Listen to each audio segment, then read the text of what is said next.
പറയാനൊന്നുമില്ല. 3 ദിവസം റെസ്റ്റ് എടുക്കട്ടെ. ഈ ഗുളികൾ കൊടുക്കണം. കൊടുക്കേണ്ടത് അതിനകത്ത് എഴുതിയിട്ടുണ്ട്.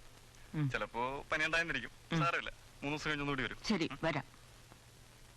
വേദനയുണ്ടോ? സാരമില്ല, ഏതായാലും ക്രിസ്മസ് ഭംഗിയായി അല്ലേ? പറഞ്ഞാ കേക്കണ്ടേ? 100 തവണ പറഞ്ഞതാ. ഇപ്പൊ എങ്ങനെ ഇരിക്കുന്നു? എങ്ങനെ ഇരിക്കാൻ? 3 ദിവസം റെസ്റ്റ്, അത് തന്നെ വലിയ കാര്യം. വാ വലിമിച്ച് നമുക്ക് പോവാം. പോട്ടെ. Thank you very much.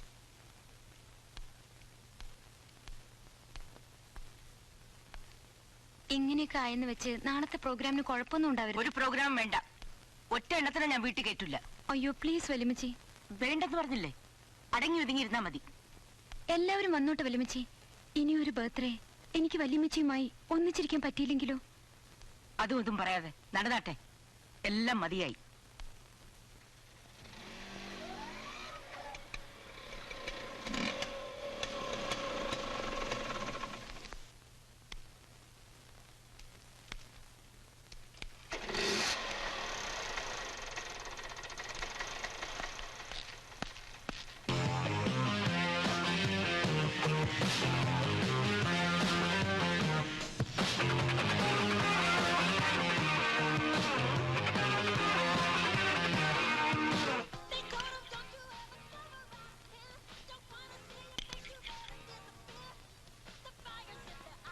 കുറച്ചുകൂടി സൂപ്പ് തരട്ടെ മോളെ? മതി വല്യമ്മച്ചി. ഇന്ന് രാവിലെ വല്യമ്മച്ചി ചോദിച്ചതേ ഉള്ളൂ, ശ്രീയുടെ പാട്ടും കൂത്തൊക്കെ തീർന്നോന്ന്. ദേ കേട്ടില്ലേ? എന്തെങ്കിലും ആയിക്കോട്ടെ, നമുക്കെന്താ. വല്യമ്മച്ചി നാളെ എങ്ങനെയാ?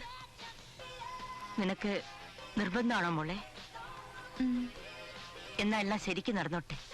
മോള് കിടന്നുറങ്ങിക്കോ. വല്യമ്മച്ചി കിടക്കുന്നില്ലേ? ഞാൻ ഇപ്പൊ വരാം.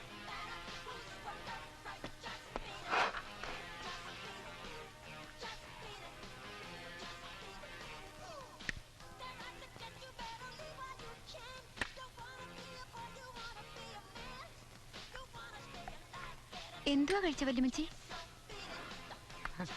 ഉറങ്ങാനുള്ള ഗുളികകളാണ്. അതെന്തിനാ? നീ വരുന്നതിന് മുമ്പേ ദിവസവും 2 ഗുളികകൾ കഴിക്കണമായിരുന്നു.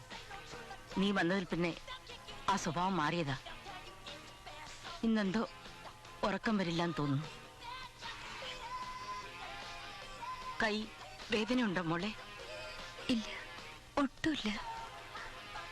ഉറങ്ങാൻ നമുക്ക്.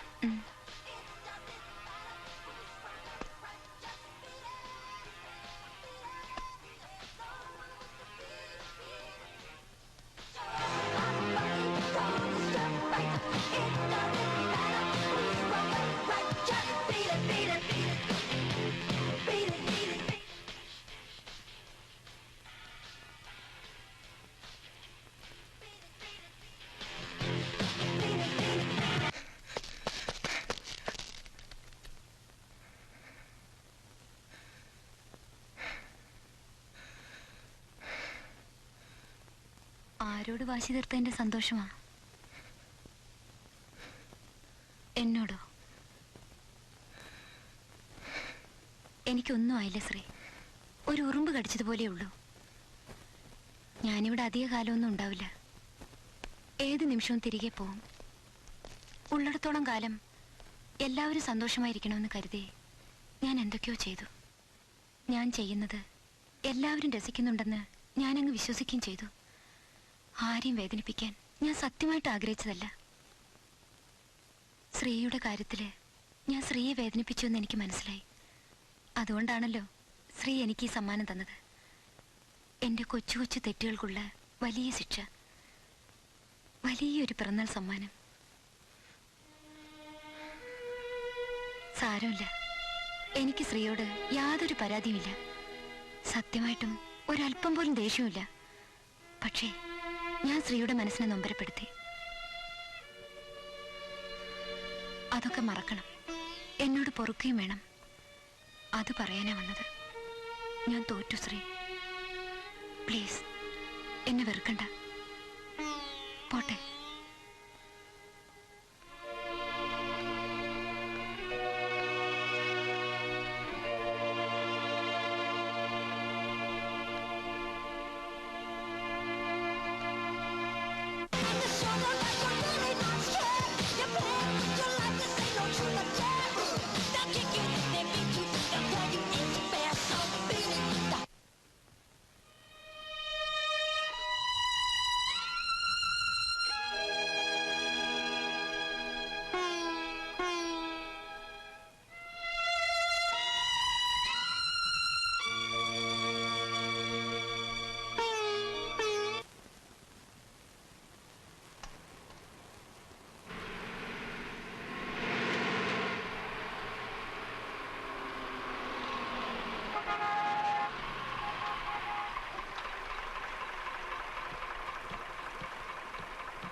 ഐ എം സോറി ശ്രീ, നിന്നോട് പറഞ്ഞിരുന്നതുകൊണ്ട് മാത്രം വന്ന എനിക്ക് ഉടനെ തിരികെ പോണം. മറ്റന്നാ ഡൽഹിയിലെത്തണം. എന്താ തിടീന്നൊരു പ്രോഗ്രാം? എന്റെ അമ്മയും രണ്ടാം പപ്പായും വന്നിരുന്നു. മുഖം കാണിക്കാൻ ചെന്നേ പറ്റും. ഛേ, അവരെന്താ ഈ സമയത്ത്? ആ ക്രിസ്മസ് ഗൾഫിൽ ആഘോഷിച്ചിട്ട് ഹാങ് ഓവർ തീർക്കാൻ നാട്ടിലെത്തുക. കൂടാതെ എന്റെ പെങ്ങളെ ഒരു ഗൾഫുകാരനെ പിടിച്ചു കൊടുക്കാനും പരിപാടിയുണ്ടെന്ന് തോന്നുന്നു. അവളുടെ കാര്യം അതുകൊണ്ടാ പോണം.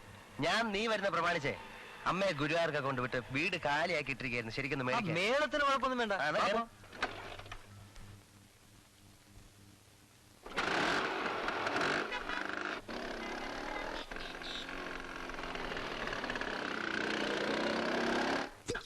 അലക്സേ, നിന്റെ ലേറ്റസ്റ്റ് പെർഫോമൻസിന്റെ കഥ പറ. ഓ, ഇപ്രാവശ്യം ഒന്നിനൊരു മൂഡില്ലായിരുന്നു. എന്താ? രണ്ടാം പപ്പാടെ വരവ് കാരണം. എന്നാലും ചെറുതെന്തെങ്കിലും നീ നടത്തി കാണും.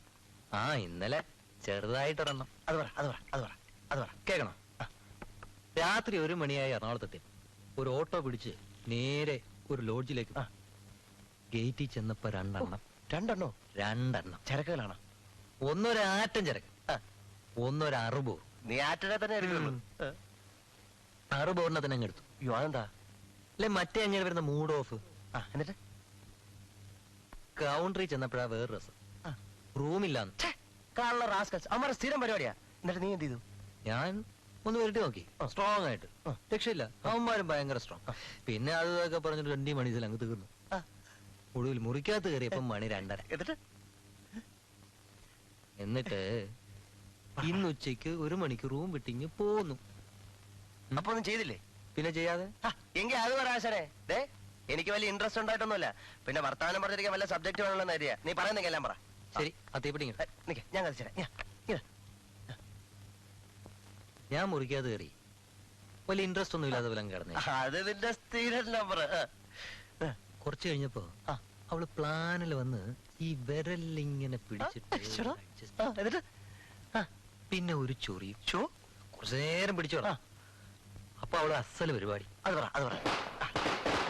ഒരു അസല് പരിപാടി. അപ്പുറത്തെ വലിയൊരു അലവലാതെയുണ്ട്. നീ പറ. ആ കളവിയോ? അതല്ലെന്ന് വേറൊന്നും വന്നിട്ടുണ്ട്. ഉറക്കം പൊട്ടിക്കൊണ്ടൊരു സമയം ഒരു കാര്യം പറഞ്ഞു. പ്ലീസ് പറയടാ.